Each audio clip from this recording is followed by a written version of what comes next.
আজ হচ্ছে মাসের চতুর্থ শুক্রবার। প্রত্যেক মাসে চতুর্থ শুক্রবার আমাদের সুপুষ্টি দিবস হয়।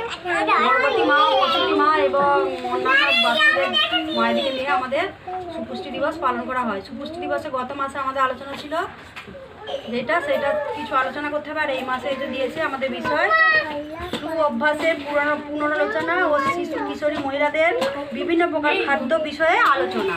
এইটা বিষয়ে আমাদেরকে আলোচনা করতে হবে। সু অভ্যাস বলতে আমরা জানি গত মাসে বলা হয়েছিল খাবার আগে ভালো করে হাত ধুতে এবং রান্নার আগে ভালো করে হাত পরিষ্কার করে ধুয়ে রান্না করতে হবে এবং যে সাইডে করে রান্না করতে হবে এবং সাইডে পরিষ্কার পরিচ্ছন্ন থাকে এবং বাসনপত্র পরিষ্কার রাখতে হবে এবং সবজিকে কেটে ধুয়ে কাটতে হবে। সবজিকে কেটে দিলে সবজি গুণাগুণ নষ্ট হয়ে যাবে।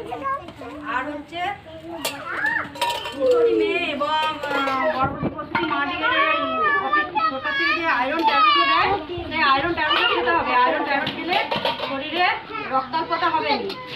কিশোরী মেয়েদের যে মাসিক চক্র আরম্ভ হয় তখন অনেক রক্ত বেরিয়ে যায় শরীর থেকে, তখন তাদের মেয়েদের আয়রন ট্যাবলেটটা খেতে হয়। হেলথ সেন্টার থেকে সাপ্লাই